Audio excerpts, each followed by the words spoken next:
សំឡក់បន្លែជំវិញផ្ទះចង់ដឹងថាជំវិញផ្ទះខ្ញុំមានបន្លែអីខ្លះអញ្ចឹងថ្ងៃនេះខ្ញុំនាំបងប្អូនទៅបេះបន្លែជំវិញផ្ទះខ្ញុំទាំងអស់គ្នាភ្លៀងតាំងពីយប់រហូតដល់ព្រឹកហើយរហូតដល់ថ្ងៃទៀតដល់ម៉ោងបាយហើយនៅតែមិនទាន់រាំងទៀតអញ្ចឹងហើយថ្ងៃនេះទៅណាក៏មិនរួចដែរមានតែបេះបន្លែជំវិញផ្ទះយកមកស្លហូបមុនដំបូងគិតថាភ្លៀងមួយយប់ទល់ភ្លឺហើយចាំថ្ងៃបន្តិចចាំដើរបេះបន្លែទីបំផុតរងចាំមិនបានសម្រេចទេព្រោះថាមេឃនឹងភ្លៀងមិនចេះរាំងតតែសោះប៉ុន្តែល្អវិញត្រង់ថាភ្លៀងរាំងម្ដងភ្លៀងម្ដងរាំងអញ្ចឹងណាអញ្ចឹងឆ្លៀតឱកាសពេលដែលមេឃរាំងនៅសល់តែរលឹមតិចក៏ចាប់ផ្ដើមទៅបេះបន្លែនៅខាងក្រោយផ្ទះតែម្ដងហើយមុនដំបូងបំផុតខ្ញុំចាប់ផ្ដើមទៅបេះផ្លែននងជាមុនសិនចំណែកឯផ្លែននងខ្ញុំបេះយកទៅស្លគឺខ្ញុំបេះតែអាតូចទេព្រោះថាអាធំស្លវាអត់សូវឆ្ងាញ់ទេបើអាតូចអញ្ចេះយកទៅស្លដឹងទៅជាតិហ្មងបន្ទាប់ពីបេះននងបានប្រហែលជាមួយសម្លហើយហ្នឹងក៏ចាប់ផ្ដើមមកបេះជាមួយនឹងស្អំនៅចិត្តផ្ទះហ្នឹងហើយស្អំនេះផងដែរបើយើងចង់ឲ្យវាលាស់ត្រួយរហូតយើងត្រូវតែកាត់វាឲ្យញឹកញាប់ទៅទើបត្រួយវាលាស់ខ្ចីអញ្ចឹងព្រោះថាស្អំឲ្យតែភ្លៀងធ្លាក់ជោគជាំវាអត់សូវលាស់ត្រួយទេប៉ុន្តែបើយើងឧស្សាហ៍កាត់វាអាមែកចាស់នឹងចោលគឺវាលាស់រហូតហ្នឹងហើយបន្ទាប់ពីបេះស្អំរួចហើយហ្នឹងក៏មកបេះស្លឹកបាសខ្ចីល្អខ្លាំងមែនទែនហើយបន្ទាប់ពីបេះស្លឹកបាសបានហើយហ្នឹងក៏ចាប់ផ្ដើមមកបេះផ្កាននងដោយសារតែមិញហ្នឹងបេះផ្លែននងហើយប៉ុន្តែភ្លេចបេះផ្កាអញ្ចឹងមកបេះម្សាទៀតបេះផ្កាវាអាចចោបអីហ្នឹងគឺបេះយកទៅស្ល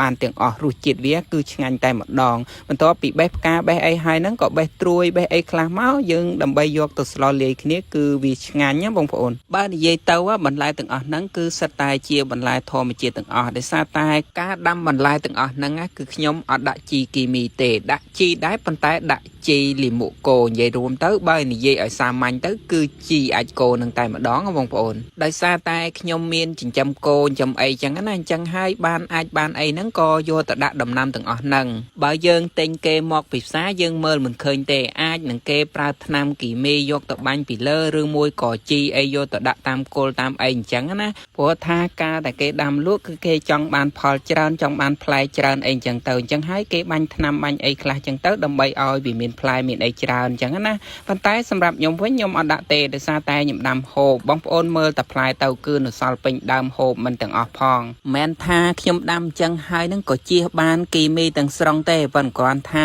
យើងដាំខ្លួនឯងខ្លះអញ្ចឹងទៅដើម្បីកាត់បន្ថយបានខ្លះអញ្ចឹងណាព្រោះថាបន្លែខ្លះឬមួយក៏ត្រីសាច់ខ្លះហ្នឹងក៏យើងមិនអាចរកបានយើងទៅទិញគេវាមានគីមីខ្លះដូចតែគ្នាទេប៉ុន្តែគ្រាន់ថាយើងកាត់បន្ថយបានខ្លះហ្នឹងហើយបងប្អូនអរគ្នាបន្ទាប់ពីយើងផ្សំបន្លែអីបានគ្រប់ហើយហ្នឹងក៏យើងចាប់ផ្ដើមធ្វើបេះវាអីចឹងណាព្រោះថាបន្លែពេលយើងបេះមកវាមានចាស់មានខ្ចីអីចឹងទៅអញ្ចឹងយើងបេះអាដង្កូវស៊ីដង្កូវអីហ្នឹងចេញព្រោះថាយើងដាំបែបធម្មជាតិវាតែងតែមានសត្វមានអីស៊ីអញ្ចឹងណាអញ្ចឹងយើងបេះវាឲ្យស្អាតមកបេះយកតែអាខ្ចីល្អមកហើយបងប្អូនយើងឃើញខ្ញុំបេះននងមិញហ្នឹងឃើញបេះផ្លាស់ទីរហូតហ្នឹងប្រហែលជាឆ្ងល់ហើយមែនអត់ហ្នឹងហើយមិនបាច់ឆ្ងល់ទេដោយសារតែននងខ្ញុំដាំបានទាល់តែ3ទ្រឹងឯណោះហើយមួយទ្រឹង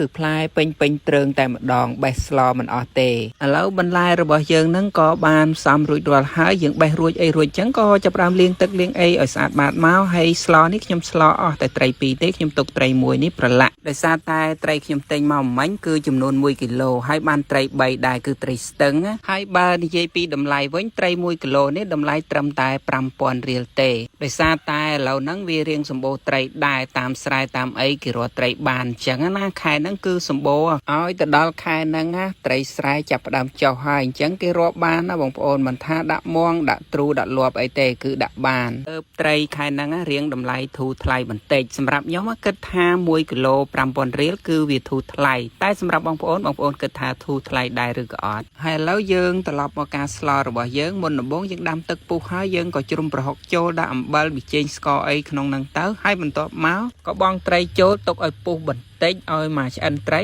ចាំយើងដាក់បន្លែចូលមុនគេបំផុតគឺផ្លែននងដោយសារតែបន្លែទាំងអស់ហ្នឹងបើយើងទុកវាយូរពេកវានាំតែរលួយអត់ឆ្ងាញ់ទេអញ្ចឹងបង់ននងចូលឲ្យទុកឲ្យវាគ្រាន់តែស្រពោនបន្តិចក៏យើងបង់បន្លែផ្សេងដូចជាស្លឹកបាសអីហ្នឹងដាក់ចូលទាំងអស់ហ្នឹងមកហើយជាចុងក្រោយបំផុតដាក់ផ្កាននងចូលបន្ទាប់មកដាក់ម្អមចូលបន្តិចមកហើយយើងភ្លក់មើលថារសជាតិវាល្មមហើយឬនៅបើមិនទាន់ល្មមអាចថែមគ្រឿងបានតែបើល្មមហើយគឺដួសបានហើយបងប្អូនប្រហែលជាឆ្ ឆ្ងល់ឲ្យមែនអត់ថាមិនបានខ្ញុំអត់ដាក់ស្លឹកគ្រៃហើយនឹងខ្ទឹមសហ្នឹងហើយមិនបាច់ឆ្ងល់ទេបងប្អូនដោយសារតែខ្ញុំអត់ចូលចិត្តគ្រឿងទាំងអស់ហ្នឹងអញ្ចឹងហើយខ្ញុំក៏អត់ដាក់ទៅតាមចំណូលចិត្តទេបន្ទាប់មកត្រីនៅសល់មួយហ្នឹងក៏អាំងមកហើយទឹកត្រីនេះដាក់ទឹកត្រីម្ទេសដាក់ខ្ទឹមអីចឹងមកដឹងតែឆ្ងាញ់ហ្មងព្រោះថាសម្លប្រហើរឬក៏ម្ជូរកុំចោលទឹកត្រីឲ្យសោះដាក់ទៅដឹងតែជាតិបាទបងប្អូនទាំងគ្នានេះសម្លក់យើងឆ្អិនហើយនេះមានត្រីអាំងផងដែរ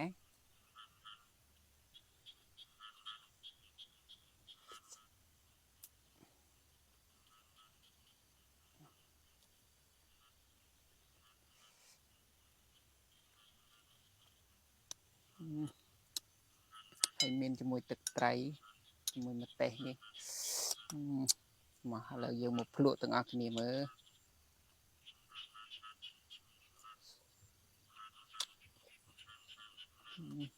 គឺពិសេសបន្លែមានច្រើនមុខហ្មង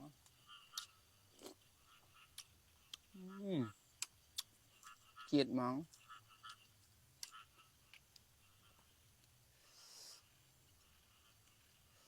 ដូចអត់ចង់បានអញ្ចឹងអាស្អំដាក់មកនេះទឹកត្រីម្ទេសយើងហ្នឹងដាក់មក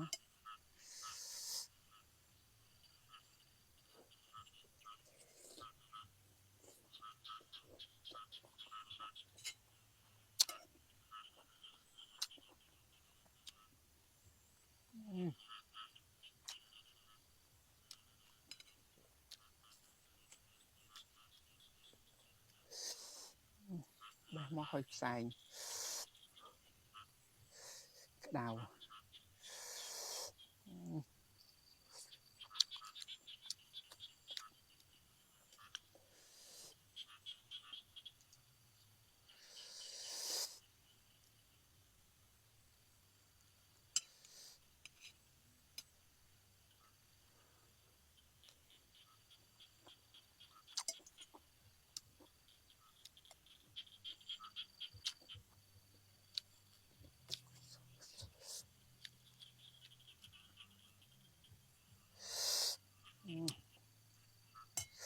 ដាក់បន្លែច្រើនចឹងมันឆ្ងាញ់